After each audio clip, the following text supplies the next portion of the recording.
நீலகண்டம்னு சொல்லிக்கிட்டே இருப்பார். அவருக்கு திருமணம் ஆகின்றது. இளமை காலம். அவர் இன்பத்துறையில கொஞ்சம் எளியராக வாழ்ந்தார் அப்படிங்கிறது ஒத்துக்கொள்ள வேண்டிய வரலாறு. இதை எல்லாருமே ரொம்ப அழுத்தமாதான் எழுதுறாங்க. மனைவி தவறாக நினைத்து பேசினார் இருக்குமோ என்கின்ற சந்தேகத்தில் பேசினார் அப்படின்னா சில பேர் சொல்லுவாங்க. அப்படி கிடையாது.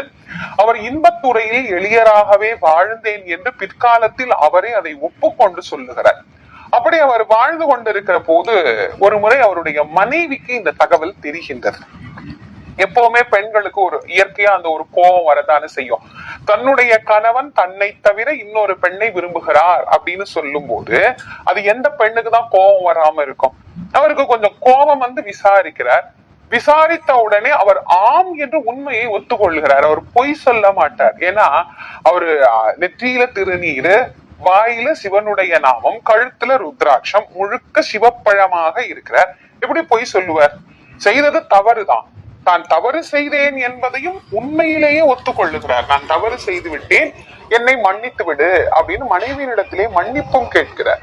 ஆனா அந்த அம்மா அதீத கோபத்துல இருந்ததுனால ஒரே ஒரு வார்த்தையோடு பேசி முடித்து விட்டு அங்கிருந்து புறப்பட்டு விடுகிறார். இனி எம்மை தீண்டுவீராகில் திருநீலகண்டம் அப்படின்னு சொல்லிட்டு போயிட்டார். எம்மை அப்படின்னு அவர் பன்மொழியில சொன்னார். என்னை அப்படின்னு அவர் ஒருமையில சொல்ல. தமிழ்ல பேசும்போது ரொம்ப யோசிச்சு ரொம்ப நிதானமா பேசணும் அப்படின்னு பெரியவங்க சொல்லுவாங்க. என்னை தீண்டுவீராகில்னா அது அவரை மட்டும்தான் குறிக்கும். எம்மை அப்படின்னு குறிப்பிட்டதனால இனிமேல் முழுக்க துறவரத்தை ஏற்றுக்கொள்ளணும், உலகத்துல இருக்கிற அனைவரையுமே அப்படிங்கிற அந்த பொதுப்படையான வார்த்தையில அவர் எடுத்துக்கொண்டார். இனி எம்மை தீண்டுவீராகில் திருநீலகண்டம். செய்தது தவறு. அந்த தவறு திருந்துறதுக்கு ஒரு வழி வேணும் இல்லையா? அந்த வழியை இறைவன் தனக்கு காட்டினார் என்று அவர் தீர்மானம் செய்து மிக அழகா அற்புதமா அந்த அம்மா சொன்ன அந்த வார்த்தைய அன்று முதல் கடைபிடிக்க ஆரம்பித்தார். இருவரும் இருப்பது ஒரு சின்ன குடிசை. ஒரு சாதாரணமான மண்பானை செய்து விற்கக்கூடிய ஒரு வியாபாரம் செய்கிறவர், அவ்வளவுதான். அவர் ஒண்ணு பெரிய அரண்மனையில வசிக்கல. இந்த பக்கம் ஒரு 5 ரூமா, அந்த பக்கம் ஒரு 5 ரூம் இருக்கிற வீடும் கிடையாது அவருக்கு. இருக்கிறது ஒரே ஒரு குடிசை. அதுல பாதி பக்கம் பாத்திரம் அடுக்கி வச்சிருப்பாங்க. மண் பானை, சட்டி, அகலு, மடக்கு எல்லாம் அடுக்கி வச்சிருப்பாங்க.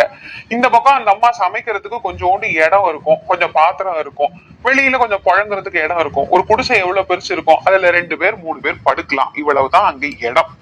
இப்படி ஒரு இடத்திற்குள் கணவனும் மனைவியும் இந்த சத்தியத்திற்கு கட்டுப்பட்டே தங்களுடைய வாழ்க்கையை மேற்கொண்டு வருகிறார்கள். இவருக்கு அன்றாடம் பானை செய்யற போது முதல்ல ஒரு திருவோடு தான் செய்வார். ஒரு திருவோடு செய்து அதை காய வச்சிருவார். இப்படி காய வச்சு நிறைய திருவோடு அடுக்கி வச்சிருப்பார். ஏன்னா அந்த காலத்துல அடியார்கள்லாம் நிறைய வருவாங்க. அப்படி வருகிற அடியார்களுக்கெல்லாம் அந்த திருவோடு என்ன பண்ணுவாரு? இலவசமா கொடுப்பார். காசு வாங்க மாட்டார். மண்பானை தான் காசுக்கு விற்பார், திருவோடு காசுக்கு விற்க மாட்டார். அப்படி எல்லாருக்கும் அந்த ஓடு இலவசமாக கொடுப்பார். இவர் ஒரு நல்ல சிவபக்தருங்கிறது எல்லாருக்கும் தெரியும். கொஞ்ச நாள் ஆகுது, சில வருடங்கள் ஆகிறது. 2 பேரும் அப்படியேதான் இருக்கிறாங்க. கொஞ்சம் கூட அவர்களினுடைய செய்த சத்தியத்திலிருந்து மாறவே இல்லை. அப்படியே அந்த சத்தியத்தை கடைபிடித்து வாழ்கிறார்கள். சில வருடம், பல வருடமானது. 2 பேருக்குமே வயசாயிடுச்சு. வயதானாலும் அவர்கள் அப்படியேதான் தங்களுடைய இல்வாழ்க்கையை நடத்தி கொண்டிருக்கிறார்கள். செய்த சத்தியம் அன்னைக்கு என்னவோ அவ்வளவுதான். அப்படிதான் போயிட்டு இருக்கு அவங்க வாழ்க்கை. எப்படி இருக்கும் நீங்க யோசிச்சு பாருங்க. இத்தனை ஆண்டுகள் அந்த சத்தியத்தை கடைபிடிக்கிறார். வயதாகி விட்டது அவருக்கு.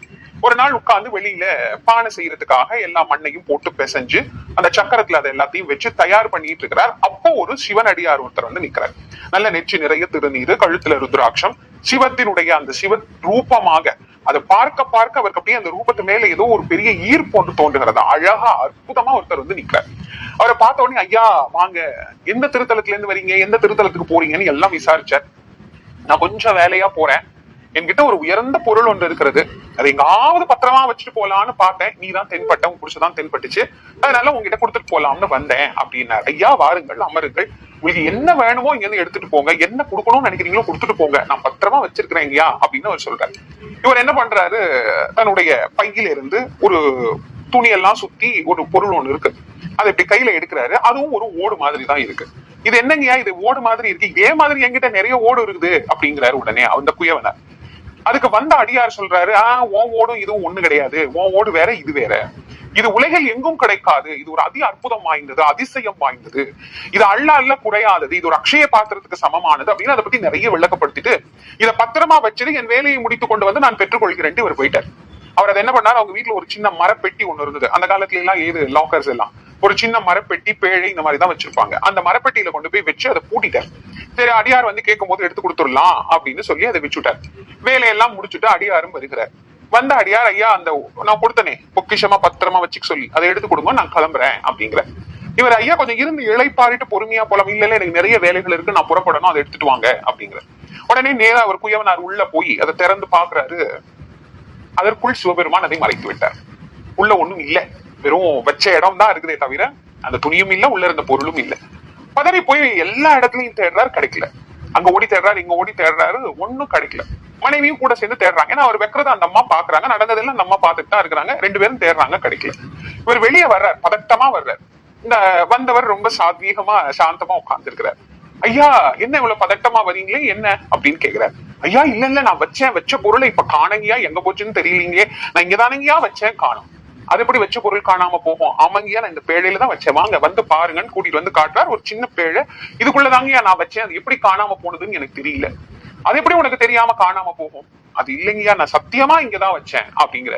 நான் நம்ப மாட்டேன். இல்லைங்கயா நீங்க நம்புங்க, நான் ஏழைதான், ஆனா நான் திருடன் அல்ல.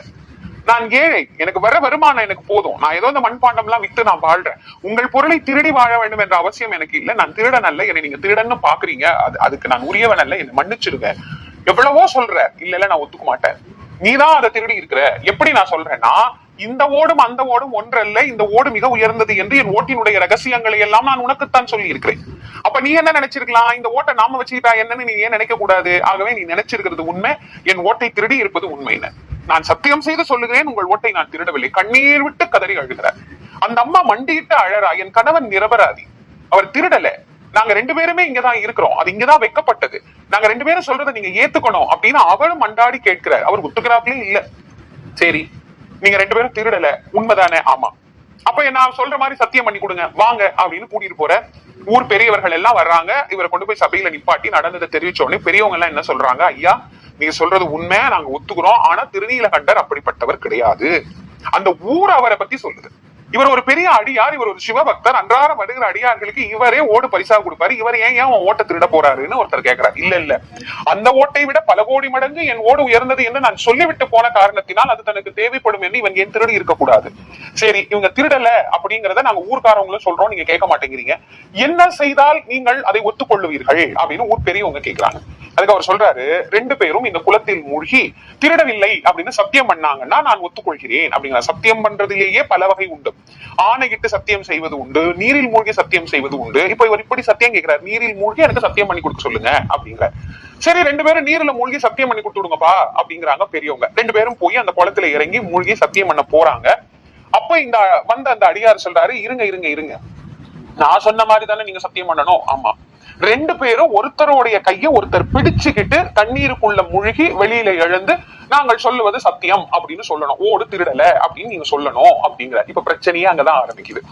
சத்தியம் பண்றது சரி ஒத்துக்கிட்ட, ஆனா 2 பேரும் கைய பிடிச்சு சத்தியம் பண்றதுதான் இங்க நடக்காது. ஏன்னா அவர் தான் ஏற்கனவே இன்னொரு சத்தியம் பண்ணி கொடுத்திருக்கிறாரு, எம்மை தீண்டவீராயில் திருநீலகண்டம் அந்த அம்மா சொல்லிட்டாலே. இப்ப அந்த அம்மாலும் அந்த சத்தியத்தை வாங்க முடியாது, இவரும் அந்த சத்தியத்தை மீற முடியாது. இப்படியே வாழ்ந்துட்டாங்க. இதுல என்ன ஒரு சிறப்பம்சம்னா, இவங்க 2 பேரும் செய்து கொண்ட சத்தியம் இவங்க 2 பேரை தவிர யாருக்குமே தெரியாது. எப்படி ஒரு இல்லற வாழ்க்கை அவங்க வாழ்ந்திருக்கிறாங்க யோசிச்சு பாருங்க. இதே இந்த காலத்துல சாத்தியமாகுமா? கணவர் ஒரு விஷயம் ஒரு தப்பு பண்ணிட்டாருன்னு வச்சுக்கோங்களேன், இப்ப இருக்கிற பெண்களுக்கு உடனே என்ன வேலை அப்படின்னா, அம்மாக்கு சொல்லி, அப்பாவுக்கு சொல்லி, தாத்தாக்கு சொல்லி, பாட்டிக்கு சொல்லி, இந்த கல்யாணத்துக்கு ஒரு புரோக்கர் பார்த்திருப்பாரு பாருங்க, அவருக்கும் போட்டு அவரையும் திட்டி எல்லாரையும் திட்டி அவர் பண்ண தப்ப ஊருக்கெல்லாம் தம்பட்டம் அடிச்சு எல்லாருக்கும் சொல்லி, அதுக்கப்புறம் இவங்க சமாதானம் ஆனதுக்கு அப்புறம் மத்தவங்க எல்லாரும் இவங்களை ஏளனமா பார்ப்பாங்க. இப்போ உலக வழக்குல நாம பார்த்துட்டு தான் இருக்கிறோம். ஒரு கணவன் மனைவிக்குள்ள ஒரு பிரச்சனை அப்படின்னா அந்த பிரச்சனையை அவர்களுக்குள் சரி செய்து கொள்வது அப்படிங்கிறதுதான் நல்ல அழகான இல்லறத்தினுடைய எடுத்துக்காட்டு. எல்லை மீறி பிரச்சனை போகும்போது அதை வெளியில கொண்டு வரணும் அப்படிங்கிறது இன்னைக்கு நியதியா இருக்கு, அதை நான் இல்லைன்னு நான் மறுக்கல. ஆனா எல்லாத்துக்கும் எல்லாரையும் கூப்பிட்டு சொல்றது. அதனாலதான் நீங்க கல்யாணம் பண்ணும்போது பாருங்க, பொண்ணும் மாப்பிள்ளையும் இந்த 2 விரலை இப்படி பிடிக்கிறாங்க. பிடிச்ச உடனே என்ன பண்ணுவாங்க, ஒரு புது துணி போட்டு இந்த கையை சுத்துவாங்க. மறைச்சு கட்டுவாங்க. எதுக்காக கட்டப்படுகிறது அப்படின்னா, உங்களுடைய இல்லறம் ரகசியமாக இருக்கும் வரை அது நல்லறமாக இருக்கும் அப்படிங்கறதுனால. அப்ப இல்லறத்தின் ரகசியத்தை எத்தனை வருஷமா காப்பாத்திட்டு இருக்கிறாங்க பாருங்க. பக்கத்து வீட்டுக்கு தெரியாது, அம்மா வீட்டுக்கு தெரியாது, யாருக்குமே தெரியாது. இதே இன்னொருவரினுடைய வாழ்க்கையா இருந்தா எல்லாருக்கும் போய் சொல்லி, அவர் அப்படி பண்ணாரு, இந்த அம்மா இப்படி பண்ணிட்டா, எல்லாருக்கும் தெரிஞ்சு. இப்ப யாருக்கும் தெரியாது. இவர் சொல்றாரு, 2 பேரும் கைய பிடிச்சு சத்தியம் பண்ணுங்க. அவர் இல்ல, அப்ப நீ சொல்றது பொய் அப்படிங்கிற. இல்ல, நான் உண்மைதான் சொல்றேன். அப்ப ஊருக்காரவங்களுக்கும் அந்த சந்தேகம் வந்துருது. இல்ல, ஏன்பா நீ என்ன சின்ன பையனா, ஊர் மத்தியில பொண்டாட்டி கைய பிடிக்கிறதுக்கு வெக்கப்பட்டுக்கிட்டு, நீ ஒரு கிழவன், அவ ஒரு கிழவி, 2 பேருக்கு இத்தனை வயசாயிருச்சு, இனிமே அந்த கிழவி கையை பிடிச்சிட்டு முழுகுறதுல உனக்கு என்ன அத்தனை வைக்கும்? நீ ஏந்தாமா அந்த கிழவன் கையை பிடிச்சிட்டு முழுகுறதுல உனக்கு என்ன அத்தனை வைக்கும்? 2 பேரும் கையை பிடிச்சிட்டு முழுகுங்கன்னு இப்ப ஊர்க்காரவங்க பேச ஆரம்பிச்சுட்டாங்க. இவருக்கு என்ன செய்யறதுனே தெரியல. அந்த அம்மா அவரை பாக்குறாரு, அவரை பாக்குறாரு, 2 பேரும் மாறி மாறி பாக்குறாங்க. அப்பதான் ஒருத்தருக்கு ஒருத்தர் சந்தேகம், ஏன் 2 பேரும் கையை பிடிக்க மாட்டேங்கிறாங்க, என்ன பிரச்சனை அப்படின்னும் போது அன்றைக்கு இவர்களுக்குள் நடந்த அந்த சத்தியத்தை உலகறிய சொல்லுகிறார். கேட்பவர்கள் ஆச்சரியப்பட்டார்கள். இப்படி ஒரு இல்லறமா, எப்படி இது சாத்தியம்? தன்னுடைய மனைவியையே அவரு சொன்ன ஒரே ஒரு வார்த்தைக்காக அவர் வாழ்நாள் முழுக்க, இப்ப சத்தியம் பண்ணும் போது 20-25 வயசு இருக்கும், இப்ப அவருக்கு 80 வயசுக்கு மேல ஆக போகுது. இத்தனை ஆண்டு காலம் இந்த சத்தியத்தை ஒருவருக்கும் தெரியாமல், அதுதான் முக்கியமான விஷயம். அவங்க அம்மா வீட்டுக்கு தெரியாது, அக்கம் பக்கம் யாருக்கும் தெரியாது, அவர் அப்படி இவர் யாருக்குமே தெரியாது. இத்தனைக்கும் கணவன் மனைவியினுடைய வாழ்க்கைய மிகச்சரியா அவர்கள் அந்த ஒற்றுமையை கடைபிடித்து வாழ்ந்திருக்கிறார்களே அப்படின்னு அவர் எல்லாரும் ரொம்ப ஆச்சரியமா பாக்குறாங்க. அந்த அம்மாவே எல்லாரும் ஆச்சரியமா பாக்குறாங்க. இப்போ இந்த வந்தவர் சொல்றாரு, ஓஹோ சரி, அப்படி ஒரு சத்தியம் இருக்கா அவங்க 2 பேருக்குள்ள, பரவாயில்ல. இப்ப 2 பேரும் மூழ்கி எனக்கு சத்தியம் பண்ணணும், கையை தானே தொடமாட்டேன், இந்த குச்சியை பிடிச்சி சத்தியம் பண்ணு அப்படின்னு சொல்லி ஒரு குச்சி எடுத்து தண்ணியில போடுற. அந்த குச்சியினுடைய ஒரு புறத்துல திருநீலகண்டரும், இன்னொரு புறத்துல அவருடைய மனைவியும் பிடிச்சுக்கிறாங்க. 2 பேரும் குளத்திற்குள் முழுகுகிறார்கள். முழுகுகிற போது அவருக்கு 80 வயது. குளத்திலிருந்து அவர் மீண்டும் வெளியே வருகிறார். வெளியே வருகிற போது எப்படி வருகிறாரா, எந்த வயதில் எந்த உடையில் அவர் சத்தியம் செய்தாரோ அதே இளமை பருவத்திலேயே அவர் திரும்ப வெளிப்படுகிறார். அவர் திரும்ப வெளிப்பட்ட போது எம்பெருமான் அவருக்கு வானவீதியில அம்பாளோடு காட்சி தருகிறார். அப்பா, எம் பொருட்டு என் மீது செய்த ஒரு சத்தியத்திற்காக உன் இளமை முழுவதையும் தாரை வார்த்து கொடுத்து வாழ்ந்த காரணத்தினாலே நீ இழந்த இளமையை மீண்டும் உனக்கு நான் திருப்பி தருகிறேன். என் மீது நீ வைத்திருந்த அன்பு உலகம் உள்ளளவும் எல்லோருக்கும் நிலைத்திருக்கும்படியாக அது விளங்கட்டும் என்ற ஆசீர்வாதமும் செய்தருளுகிறார். அந்த இளமை கால வாழ்வை பெற்று மீண்டும் இந்த வாழ்க்கையை நீ பூர்த்தி செய்கின்ற போது என்னுடைய திருவடியை வந்து இருவரும் அடைய கடவது என்று எம்பெருமானும் எம்பிராட்டியும் ஆசீர்வதித்து அருளுகிறார்கள். சுந்தரர் சொல்லுகிற போது திருநீலகண்டர்னு மட்டும் சொல்லி இருக்கலாமே, ஏன் திருநீலகண்டத்து குயவனார் அப்படின்னு சொல்லணும் அப்படின்னு சில பேருக்கு இப்போ ஒரு கேள்வி இருக்கும். இந்த திருநீலகண்டம்ங்கிற பெயரோடையே இன்னும் 2 பேர் இருக்கிறாங்க. மொத்தம் 3 திருநீலகண்டர் இதுல இருக்கிறாங்க. திருநீலகண்ட நாயனார், இவர் குயவனார்னு இவர் நாம சொல்லியாச்சு. திருநீலகண்டத்து யாழ்ப்பாணர் அப்படின்னு ஒருத்தர் இருக்கிறார். திருநீல நக்க நாயனார் அப்படின்னு ஒருத்தர் இருக்கிறார். இவர் யார் அப்படிங்கறத தெளிவா சொல்லணும் இல்லையா? அதனால்தான் அவருடைய தொழிலை அதோடு சேர்த்து திருநீலகண்டத்து குயவனார் அப்படிங்கறத நமக்கு தெளிவாக பதிவு செய்திருக்கிறார்.